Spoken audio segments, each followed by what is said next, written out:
na balita mga kaboses ng masa, Tambaloslos at Romualdez, huli na mga ebidensya tulad ng mga videos and files nagsisilabasan na. Ayon pa nga sa mga abogado ay solid evidence na ang mga ito at pwede nang panagutin sila Romualdez bago pa sila makatakas at lumipad at magtago na naman sa ibang bansa. Ayon naman sa mga netizens, we senior citizens are calling to our patients, military officers, cause-oriented groups, lawyers, judges, and law-abiding citizens to take actions because this is not the kind of governing body to rules.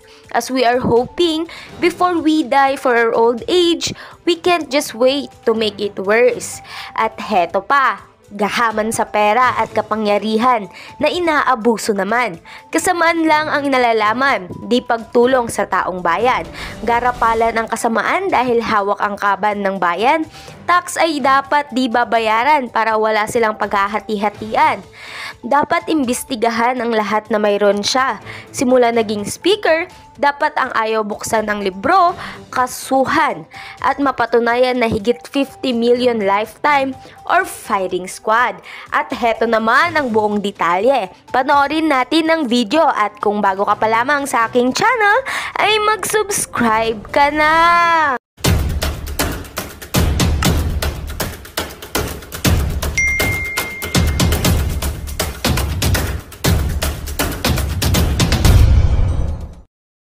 Tatanong nyo, may andi dito sila Macber, siguro yung mga iba pang vloggers dito, alam natin yung gawain ganun.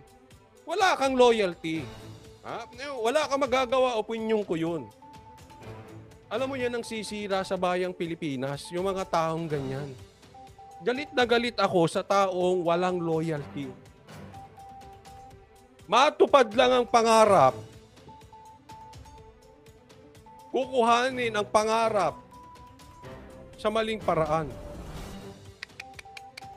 Sabi dito ni DJ Duco, binihisan siya ng SMNI, kaya nga kunwari ako ganon, hindi na para ipiting ko pa SMNI ng ganon. Sitain mo lang. Sabi mo, SMNI. Kunwari ako yun may nakikita ako mali sa SMNI. May message ko personal. Oy, Pastor Kibuloy, mali ang ginagawa mo. Ka Eric, mali ang ginagawa mo. Hindi ako sangayon dyan. Tapos natahimik na ako. We know what you're doing, inaraw-araw mo. Ang tanong, kanino galing ang utos? Saan ang lawyer? Ako, ito, mag-iingat po kayo Kay kaibigan, kay asawa, kay business partner, ingat ako dito. Kahit saan. Pag ang isang tao walang loyalty, kahit pasabihin mo loyal yan sa'yo, pag nagkagipitan, ilalaglag ka niyan. Ingat kayo dyan sa mga ganyan. Kaya pagka nakakita nyo yung kaibigan, tanong nyo, tingnan nyo yung sino yung dito? Tingnan nyo yung katabi nyo sa kaliwa. O yung sa kanan. May loyalty ba itong katabi ko nito? Pag-aawayin pa yung mag-asawa. Hindi, tingnan ninyo. Yung kaibigan kong yun, may loyalty ba? Kasi, kung yung taong yan, walang loyalty sa iba, kahit sabihin natin, loyal yan sa'yo, lahat ng tao dadaan sa gipitan. At alam natin ang isang tao paano magre-react. Pag hindi yan loyal at nagipit, or may naharap na pangarap, laglagan time. Ay, Spencer Lacalle, shout out sa iyo. Andito sila si Spencer. Hello. Zocat Vlogs. Ayan, subscribe din Spencer Lacalle Napakagaling yan. Naku, mga taga-Hong Kong talaga. Matitindi. Taga-Hong Kong ko, di ba? Spencer, kaibigan ni ni Jojo Di Guzman. Aurea Haway, maraming salamat po sa kusang loob at sa pag-sponsor ng live na ito. Mag-iingat kayo sa anong klase man na tao, pag nakitaan nyo ng hindi loyal, delicate yan. Ang tawag ko dyan, time bomb. Sasabog at sasabog yan. Pag lumakas ang pressure, manlalaglag yan. Kaya ka lang hindi nilalaglag niya kasi walang pressure. Pero nasa ugali po yan. Yung pagiging loyal. Paano ko, Choli, kung mali naman talaga ginagawa? Pwede mo namang sabihan yung tao, di ba? Gaya ng sabi ko. Oh. Halimbawa na lang to. Bigyan ko kayo ng halimbawa. Ha? Halimbawa lang, may nakita akong hindi magandang ugali. Halimbawa lang ni Boss Dada TV. Hindi ko type tong ginagawa niya. Ano yung bibirahin ko rito araw-araw gaya ng ginagawa ni Mike Abe? O kausapin ko personal, Boss Dada, mali ata. Dapat ganun. Kung mahal mo ang tao, kakausapin mo ng personal. Pagsasabihan mo. Pag pinalagpas po yung maling ginagawa niya, ibig sabihin, hindi mo rin yun mahal. Bakit? Inahayaan mo lang siya malugmok sa kumunoy. Pero, sabi nga, kung ang isang tao ay kaibigan mo, sabihan mo in private. Pero pag may magandang ginawa, purihin mo in public.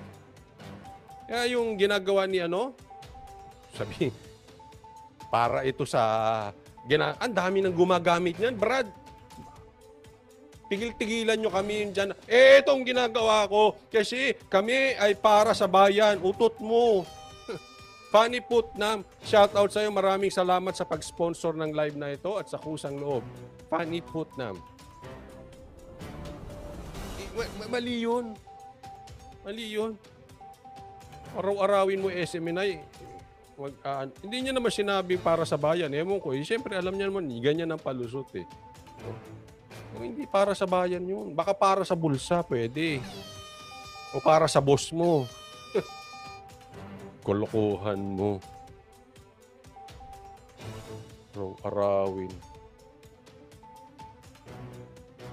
Ingat kayo sa ganyan, ha? Sabi ni Brown na Pinay, sumikat si Abe dahil sa SMNI. O, correct. O, tapos gayon. Ganyan. Ay, nako.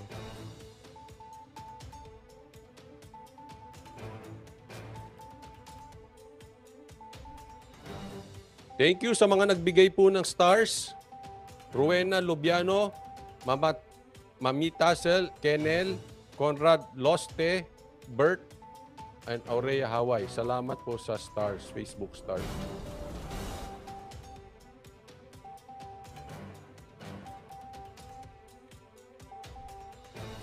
Yan. Yan ang mga taong walang utang na loob. Naniniwala ako sa karma kung anong ginawa mo sa kapwa, yan din ang gagawin sa'yo. Correct. Naniniwala ako dyan, Winnie Guerson. Although hindi sa karma.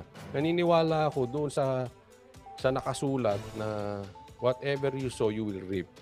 Ano tinanim mo, yan ang aanihin mo. Kung judgmental ka sa isang tao, ikaw ay mahuhusgahan din. Kung paano ka maghusga sa ibang tao, mahuhusgahan ka rin ng ganun. Katulad niyan.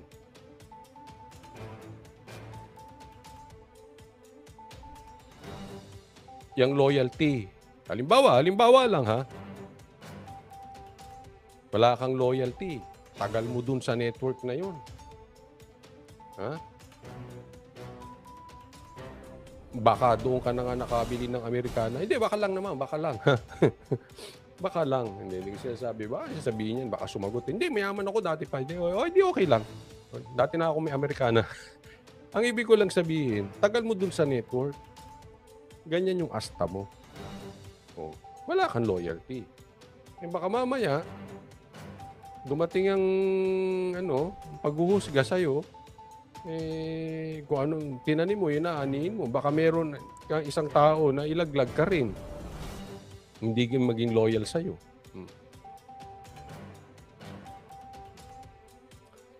Ang halos natulungan ng SMNI, mga walang utang na loob. Jing Corpus, maraming salamat po sa kusang loob at sa pag-sponsor ng live na to. Mas alam mo, mas mabuti pa nga kami. Ang SMNI, binibira namin dati. Hindi ko itatago yan kasi malalaman nyo rin eh. Nasa live ko yan. Binibira namin ng SMNI. Kaming banateros especially. Lalo ako. Sabi ko kasi, mali itong pinagsasabi ng SMNI. Dahil sumuporta yan kay Marcos eh. Di ba? Kaya sabi ko ba, loko itong SMNI na to, masyadong sip-sip. Sip-sip kayo SMNI. Buti pa, yung mga bumibira sa SMNI dati, sila pa nagtatanggol ngayon. Hindi ko sila pinagtatanggol dahil sang-ayon ako sa lahat ng ginagawa nila. Pinagtatanggol ko kasi sila ngayon dahil yung ginagawa sa kanila walang due process. Totoo man o hindi, walang due process. Galit na galit na galit ako sa tao na puro bintang, walang ebidensya, tapos hindi mo pa pagsasalitain. Ano ka, diktador? Thank you, Jing Corpus, ha? Ganun ang tingin ko sa tao na puro akusa, walang ebidensya. Kung ganun lang ang ating batayan, dapat nakakulong na si Bantag, nakakulong na si Tebes. Bakit? Hindi naman pala tayo sa ebidensya nakatingin eh. Puro lang tayo pag, meron akong ebidensya. O ano, salaysay, marites. Diba? Kaya ang pinagtatanggol ko sa SMNI ngayon, due process, bigyan nyo ng due process ang SMNI. Dinggin nyo muna sila. Gusto nyong ikulong nyo. Gusto nyong sarahan, isaran nyo. Pakinggan nyo muna. And that is part of the law. Gemma Pasyente, lumaki kasi ulo ni Mike Abe. Kala niya siya ang boss. Oo nga eh. Alam mo, kadalasan, ako it's just a matter of time again. Nakikita ko pag ang tao lumalaki ang ulo, orasan mo yan. 1 year, 5 years, 10 years, babagsak yan. Yaan ang downfall ng karamihan ng tao. Ano? Tambaluslos. Anong ibig sabihin ng tambaluslos? In your ambition, don't be tambaluslos. Yan ang sabi ni BP Sara. Anong ibig sabihin? Sa iyong ambisyon, gawin mo ng tama. At higit sa lahat, huwag lalaki ulo. Dapat yun, chine-check mo yung sarili mo. Lumalaki ba ulo ko? Lumalaki ba ulo ko? Dapat ganun ang tanong natin sa ating sarili. Tanungin mo ang sarili mo. At this is a daily. Ito, advice ko lang. This is a daily thing. Araw-araw po ito. Hindi yung, lumaki ba ulo ko ngayon? Tapos after 1 year, magtatanong, hindi. Tanungin mo sarili mo, lumalaki ba ulo ko ngayon? Kasi ano yan? Yung paglaki ng ulo, yan? Subtle yan. Hindi mo napapansin. Pumapasok yan. Kita mo nangyari kay Mike Abe. Ngayon, pag sinabihan mo siya, alam mo Mike Abe, ang laki ng ulo mo. Tatanggapin ba niya? I don't think so tatanggapin niya. Mag-i-excuse siya kung ano-ano. Opinion niya yan. Opinion ko to. Sa akin, lumaki ang ulo basta nawala ang loyalty. Tapos ang istorya.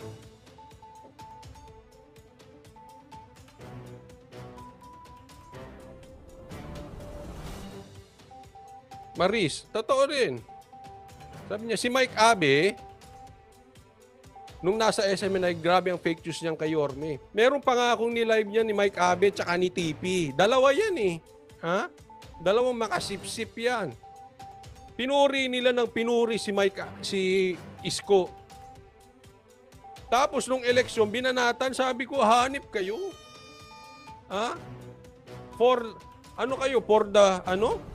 For the boss?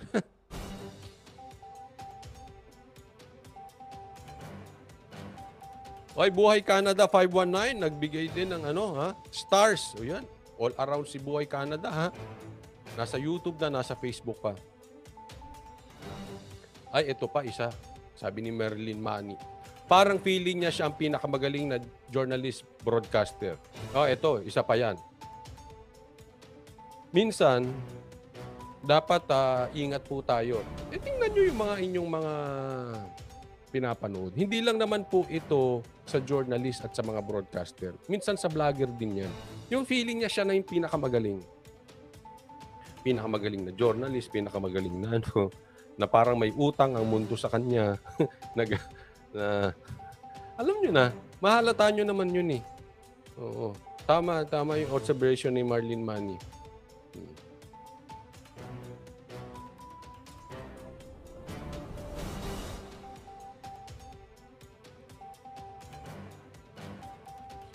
Nag-iba na yan si Mike Abe, hindi ko na pinapanood. Maganda yan, mag-usap to si Mike Abe tsaka si Llamas. Parang isang sip-sip eh.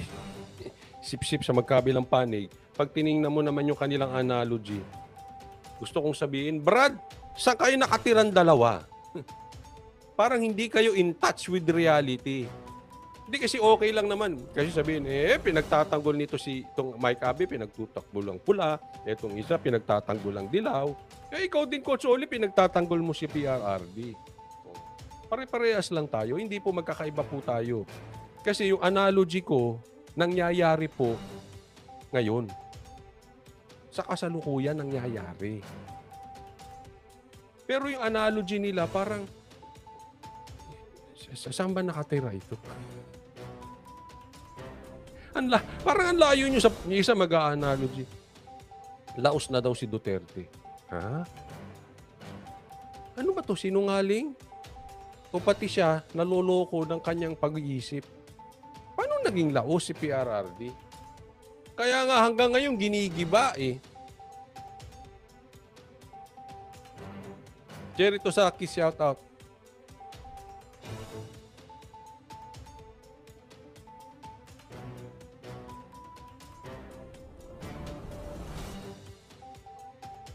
Dapat, pagka nag-analyze ka ng isang bagay, yung nangyayari sa ground, yung nangyayari sa pang-araw-araw ng mga Pilipino.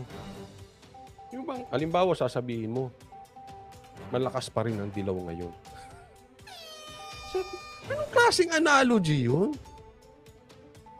Isang ka ba nakatira? Sa Earth ka ba nakatira o sa buwan? Malakas ang dilaw? Ha? Ano ka? Bobo baliw. Ano ba ibig sabihin kasi ng baliw? Hindi in touch with reality. Iba yung katotohanan sa kanila. Nabubuhay sa fairy tale world. Sige nga. Shout out pala sa inyo sa mga bashers. Sa mga bashers na dilaw. Totoo, naniniwala kayo, malakas pa rin ang dilaw. Baka wala manalo sa inyo sa senador eh.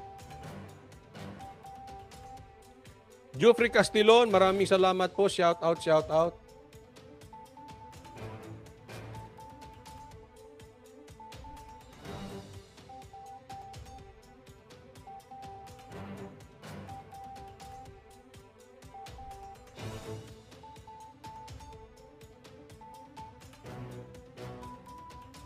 Sabi dito,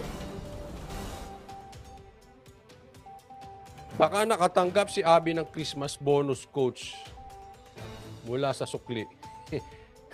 Baka Christmas budol yan. Hindi Christmas bonus.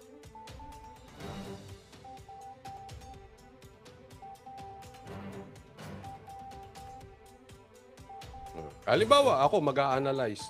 A-agree ako kay Nor Cabrera. Number 1 pa rin si PRRD. Bibigyan ko to ng komentaryo, analyze ko. Yes, I agree, number 1 si PRRD. Bakit? May survey. Kahit alisin natin yung survey, ramdam nyo naman eh.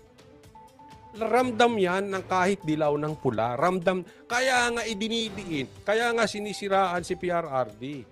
Kaya nga pinapapasok ang ICC, nakapasok na nga eh. Hindi umano. Kung ang Duterte hindi number 1, it's useless papasukin ng PR ang ICC. It's useless siraan ng mga Duterte. Bakit? Kasi wala nang kwenta. Ang may kwenta, number 1. Kaya sinisiraan. Ganun kasimple yun. Napakalakas ni Duterte, kaya sinisiraan. Ikaw ba, babato ka ba ng puno na walang bunga? Ang bumabato sa puno, gustong kumuha ng bunga. Yung hitik sa bunga.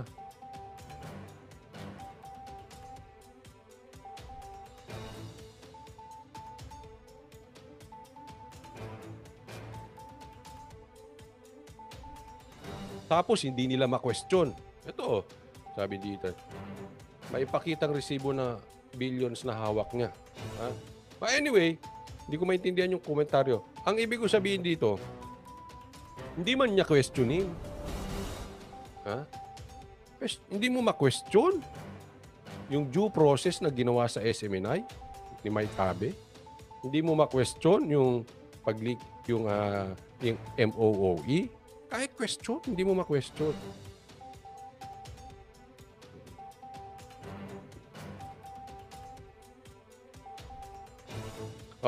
Bago tayo magsimula, pasalamatan ko muna yung nag-sponsor ng live natin kahapon. Nagbigay ng super chat, Leonila Rix, Aurea Hawaii, Jean Corpus, Gina Estrebor, Buhay Canada 519. Nagbigay ng Facebook stars, Mami Tazel, Kenzel, Maya, Snell Feli, Gloria Hoffman. At nagbigay ng membership, Gemma Pasyente. Maraming salamat po sa inyo.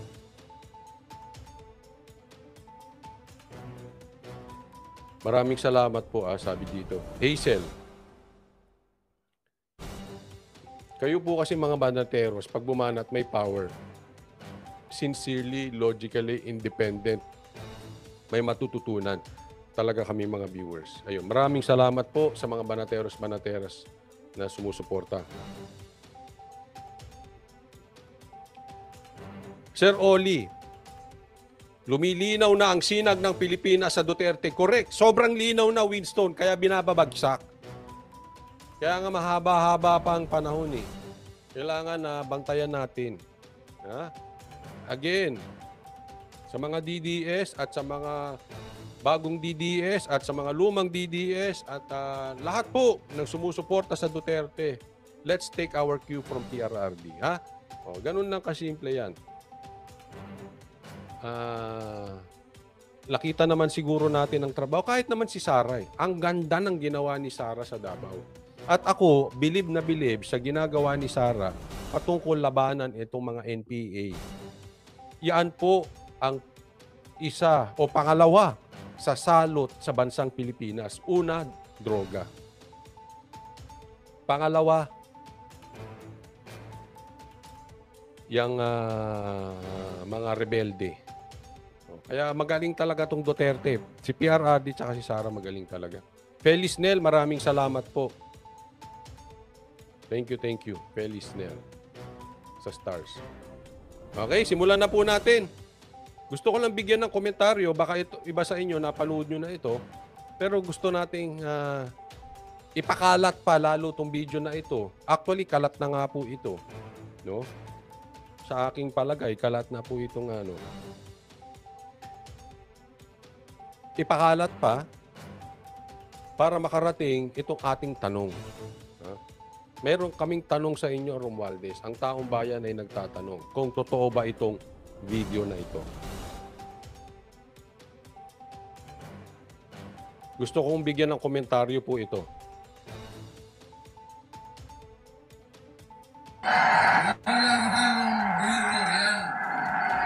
Ito po, courtesy of Jojo de Guzman, maraming salamat. Jojo de Guzman Connect TV, maraming salamat.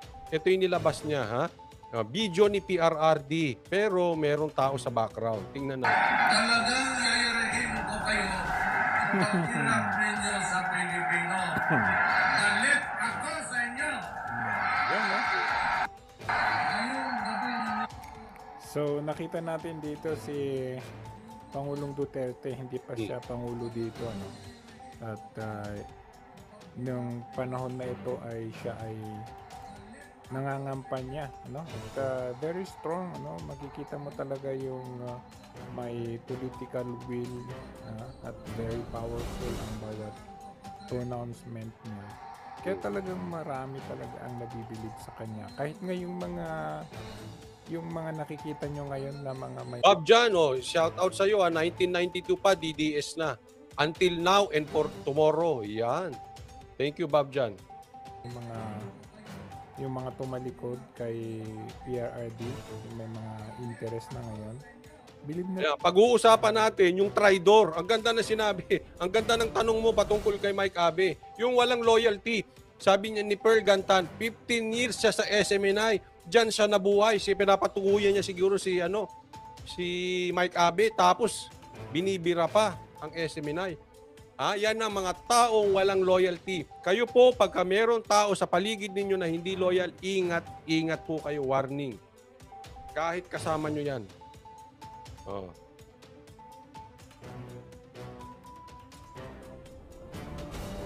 Bilib sila noon kay Pangulong Duterte. Kasi makikita nyo talaga bagong-bago sa paningin ng bawat Pilipino. Nakikita natin na palaban.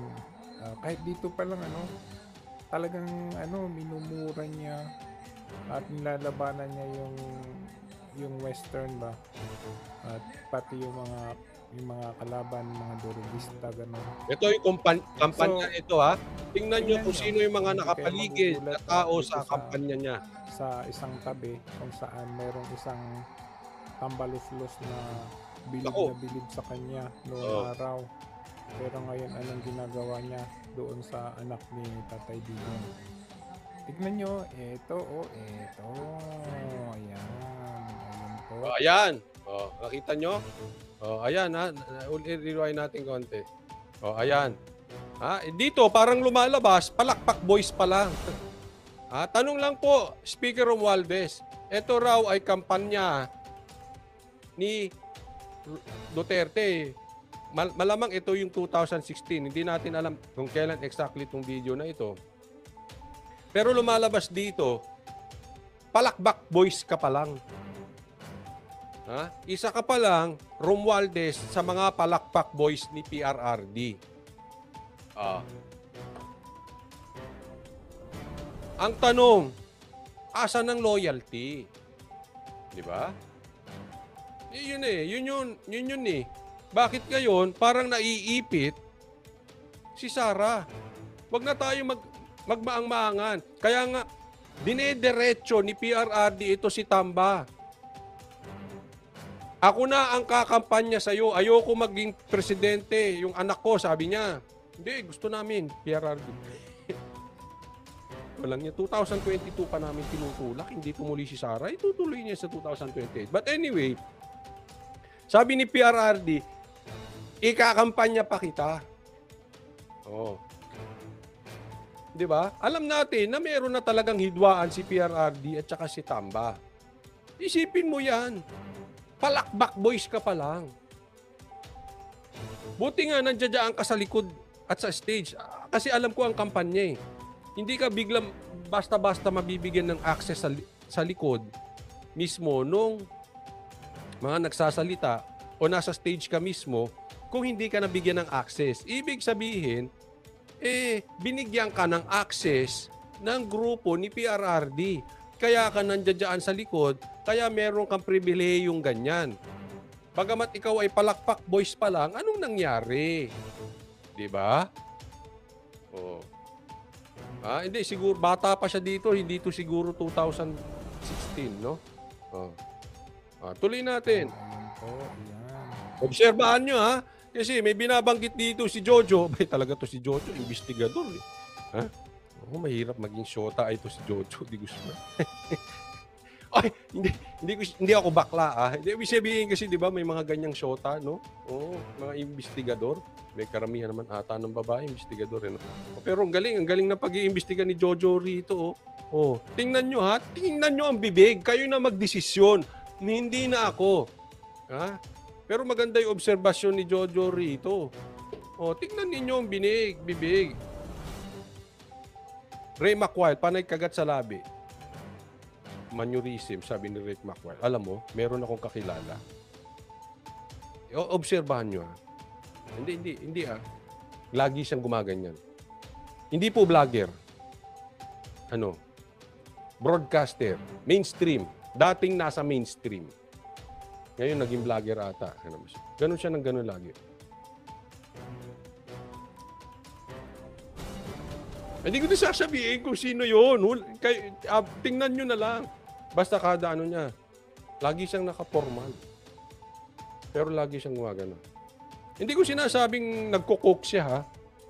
Pero yung mannerism kasi, pag napansin, ewan ko, tatawagan ko si Jojo. Jo, imbestigahan mo nga. Kasi magaling si Jojo mag-imbestiga eh.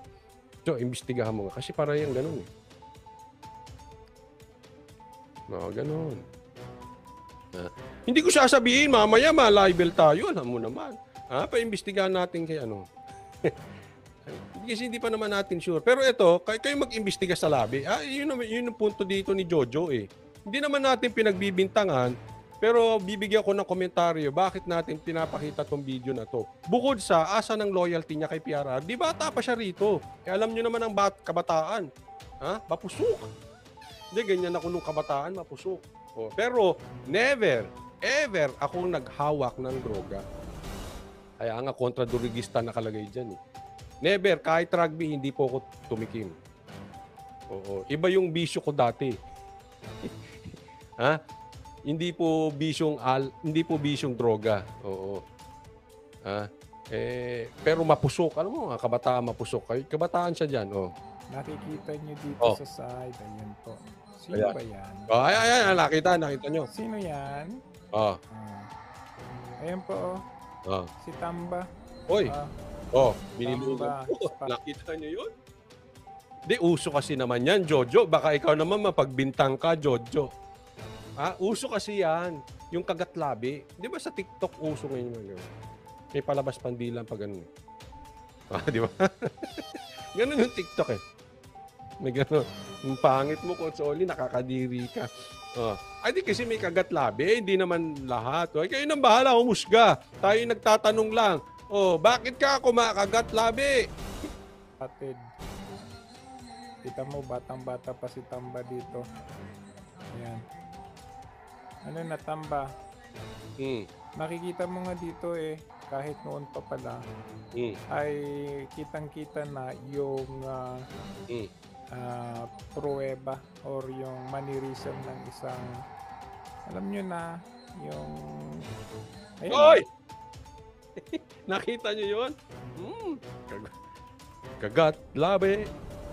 Hindi nangangawaan. Sobrang payat pa ni Tamba. Ngayon, tibang-tiba ka. Oo nga, no? Payat siya dyan, no? Di, gwaping, Gwaping pala ito pagkapayat. Sabihin nyo. Ay, Coach Oli, bayad ka! Tinawag ng pogi si Romualdez. Pambira kayo, sa ngalan ng content, kung ano-ano naiisip nyong gawin. Huwag ganon. Napuri ko lang. Totoo namang pogi. Hindi ako bakla.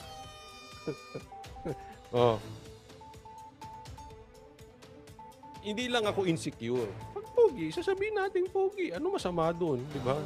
Pero ngayon, iba na. Magka-size na sila ngayon ni Boying. Parang best friend kayo ni Boying no? Kayo ba nagiinom? Nagtatanong lang, Kayo ba nagiinom? Or magka-jamming ba kayo sa pulutan? Kasi ang laki niyong dalawa ngayon Sabi ni Blank Page, anong pogi? Mukha ngang croc with pulbs. Hindi ngayon, Blank Page. Yung ngayon, hindi. I mean, yung dyan sa video, hindi yung ngayon. Dyan sa video kasi bata pa. Payat pa. Di ba? May pagka-ano May pagka-mistiso. Di ba?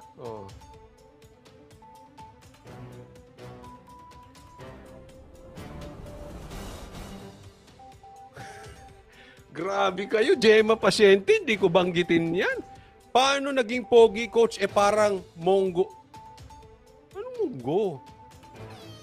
Hindi kayo nang bumasa, hindi ko maintindihan si Gemma. Delikado tayo, ayaw natin sabihin yan.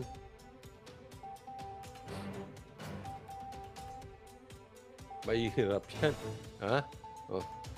Basta ituloy natin.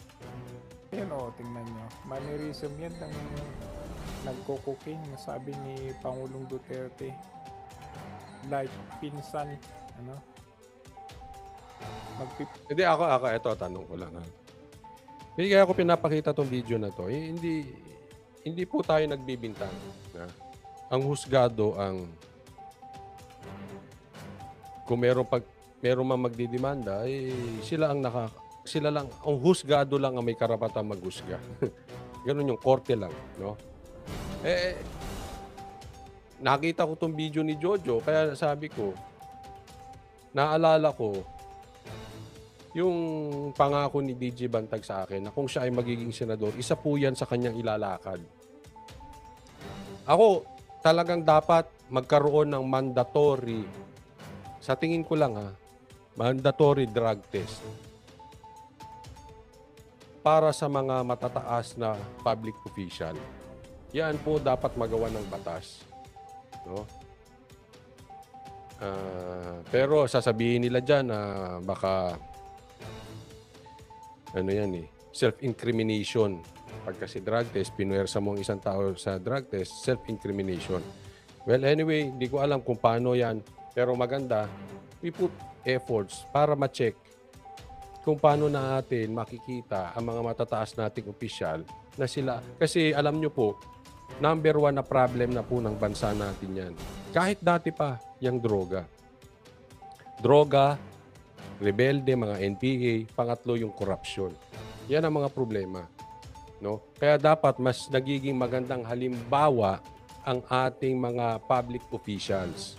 At the same time, kung merong mandatory drug test na official para sa mga high-ranking officials, may iwasan din natin yung ganitong klaseng video. Halimbawa, may video na ganito. Ang tao hindi ngayon magdududa, hindi na kailangan magtanong. Kasi merong mandatory drug test lahat ng public official. So this is protection para sa mga mamamayan na hindi na makapaghalal ng gumagamit. And at the same time, protection din to ng mga public officials na baka naiisipan ng mga mamamayan ng masama. Diba? So, win-win to. Win-win to sa every Filipino. Kaya sana mayroong matinding congressman o senador, may grupo dyan na magtayo na talagang itaguyod ang drug test. Kaya ako po ito pinapakita. In protection of the public and also in protection of the public officials nang hindi sila napagbibintangan kung hindi man totoo.